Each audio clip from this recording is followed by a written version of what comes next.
আমার ভাইয়া বলছে যে তারে নাকি তারে নাকি রাত্রে বিয়ার বইলা এগুলা খাওয়াইয়া পরে তার ওই স্বামীদের নিয়ে এই কাজটা করছে। তার আধা ঘন্টা পর নাকি ভাইয়া মানে আলাপ পাইছে যে এই কাজটা করছে। জুনিয়র সাকিবে যখন অপারেশন থিয়েটার থেকে বেরোইছে খুব কষ্ট করে কেঁদে কেঁদে বলেছে, ভাই আমারে বাঁচান, আমি মরে যেতেছি ভাই। এখন ডাক্তার অপারেশন করছে, এখন ডাক্তার বলছে যে বাকিটা আল্লাহর হাতে।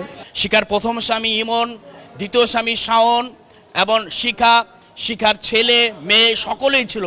সকলে মিলে এই ছেলেটার পুরুষাঙ্গ কাটার মানে কি? তো আগের যে দুই হাজবেন্ড ওই দুইজন নাকি ছিল এই যে এই কাজ করার সময়, ইমন শাওন এই যে এরা নাকি ছিল, এরা সবাই মিলাই নাকি এই কাজ করছে। আমি তাদের বাসায় গেছিলাম কিছুদিন আগে, তাদের বাসায় গেছিলাম, পরে মানে অনেক হুমকি টুমকি মানে এরকম অনেক হুমকি টুমকি দেয় যে আমার ভাইরে নাকি মাইরে ফেলবে, হ্যান ত্যান ফ্যান। পরে আমার ভাই একটু আগে বললো যে তার ওই আগের যে দুই হাজবেন্ড ওই দুইজন নাকি ছিল এই যে এই কাজ করার সময়, ইমন শাওন এই যে এরা নাকি ছিল, এরা সবাই মিলাই নাকি এই কাজ করছে। 2022 সালের আগে আমার ভাইয়ের জীবনটা আসলে অনেক ভালো। তার এমন কোনো মানুষ ছিল না যে নাচি না, সে নাটকের দিক দিয়ে অনেক ভালো ছিল।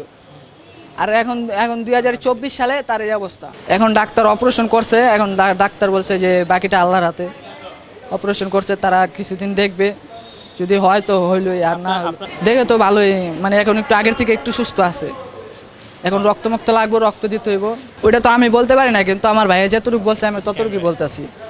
আমার ভাইয়া বলছে যে তারে নাকি মদ টদ খাওয়াইছে রাত্রে বিয়ার বইলা এগুলা খাওয়াইয়া পরে তার ওই স্বামীদের নিয়ে এই কাজটা করছে। তার আধা ঘন্টা পর নাকি ভাইয়া মানে আলাপ পাইছে যে এই কাজটা করছে।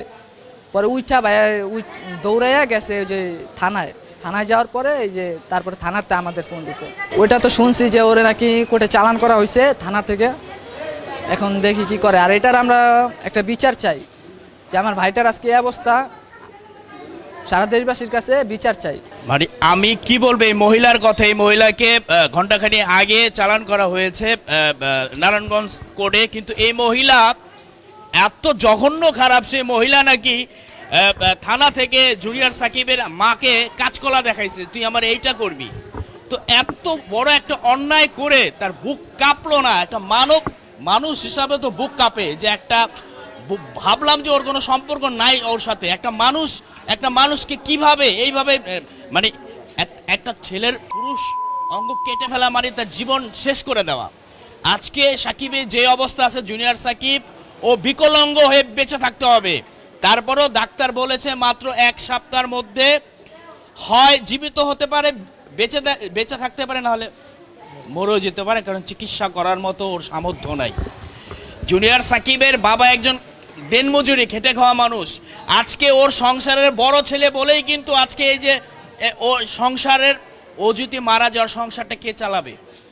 সংসারের বড় ছেলের অনেক দায়িত্ব থাকে। আজকে ওর ছোট ভাই, আরো ছোট ভাই আছে, সবাই সংসারটা কিন্তু ও দেখতো। আজকে দেখেন এই ছেলেটা যদি মারা যায় তাহলে আজকে এই সংসারটা কে দেখবে? অবশ্যই ওর চিকিৎসার করার জন্য অর্থ প্রয়োজন, চিকিৎসা করাইতে পারছে না। ওর বাবা মা খুবই দরিদ্র একটি ছেলে, চিকিৎসার অর্থের জন্য কিন্তু ছেলেটা মারাও যেতে পারে। আসলে মুখে হাসি অন্তরে বিষ।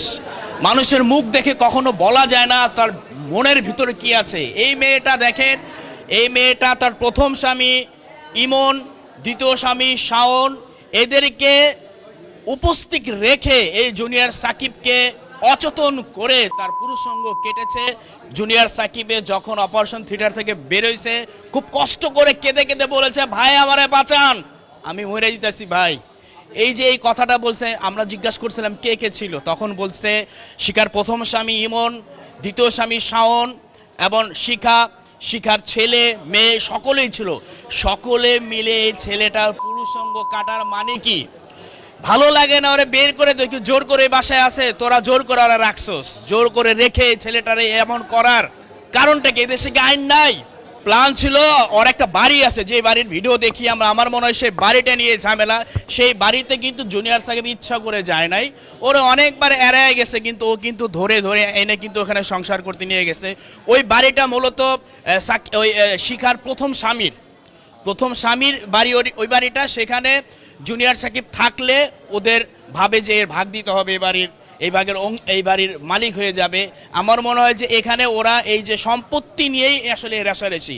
আর জুনিয়র সাকিব আমারে বলছে, ভাই আমার সম্পত্তি তো দরকার নাই, আমারে তোমরা ছাইড়া দাও, প্রয়োজন আমি রিক্সা চালায় খামো, ভ্যান চালায় খামো, ভাই আমারে ছাইড়া দাও ভাই। তাহলে এই যে এর চেয়ে বড় কথা আছে? মানে ওরা চাচ্ছে যে এই ছেলেটা প্রয়োজনে ছেলেটাকে বিকলাঙ্গ করে দিব, যাতে কোনোদিন আর মানে পুরুষত্ব দাবি না করতে। জুনিয়র সাকিব আসলে যেহেতু একটা জালের মধ্যে বন্দি ছিল, জালের মধ্যে শুধু বাথরুম ছাড়া, টয়লেট ছাড়া প্রতিটা সঙ্গেই কিন্তু শিখা ছিল, শুধু টয়লেটের দরজাটা পর্যন্ত ছিল না, এছাড়া যেখানে যেত সেখানে শিখা ওর সাথে সাথে থাকতো। ওর বাবা মারে যদি 1 টাকা পাঠাইতো সেটা হিসাব দিয়ে করতে হতো। আর যেহেতু জুনিয়র সাকিব আসলে একজন কন্টেন্ট ক্রিয়েটার হইলেও কিন্তু সবসময় অর্থ কামানো যায় না।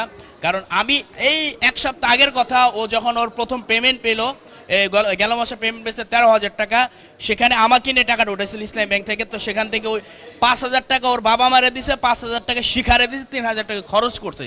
তাহলে এই যে তখন দেখছি খুব ভালো সম্পর্ক। তো আসলে এই যে প্ল্যানটা করা, আমার মনে হয় যে শিখা যতটা বোকা মনে হয়, মানসিক প্রতিবন্ধী মনে হয়, তার চেয়ে বেশি জঘন্য হচ্ছে ডেঞ্জারাস।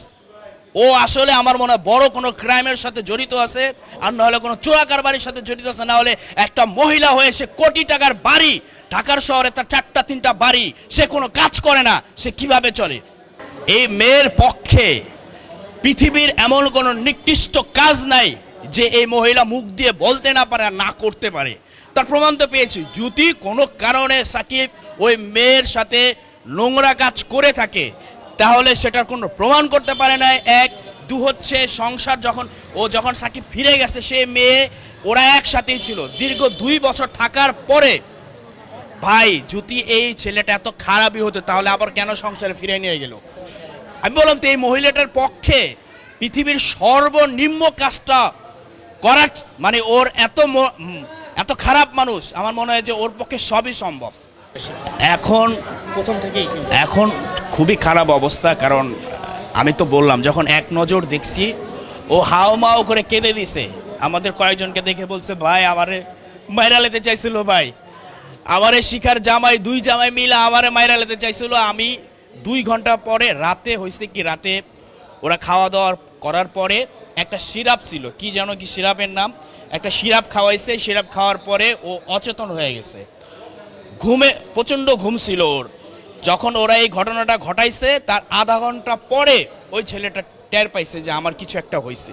দেখে ব্লাড দিয়ে পুরো ঘর ভরা রক্ত। কারণ আমরা জানি যে খুব একটি নাজুক জায়গা, যেখানে টোকা দিলে মানুষ ব্যথা পায়, সেখানে যখন সেখানে একটা ধারালো ছুরি ব্যবহার করছে, সেখানে অবশ্যই যেমন অপারেশন থিয়েটারে যেভাবে রুগীকে অচেতন করে, ঠিক এইভাবে করে ছেলেটাকে করা হয়েছিল। ভাবছিল ছেলেটা মারা যাবে। আসলে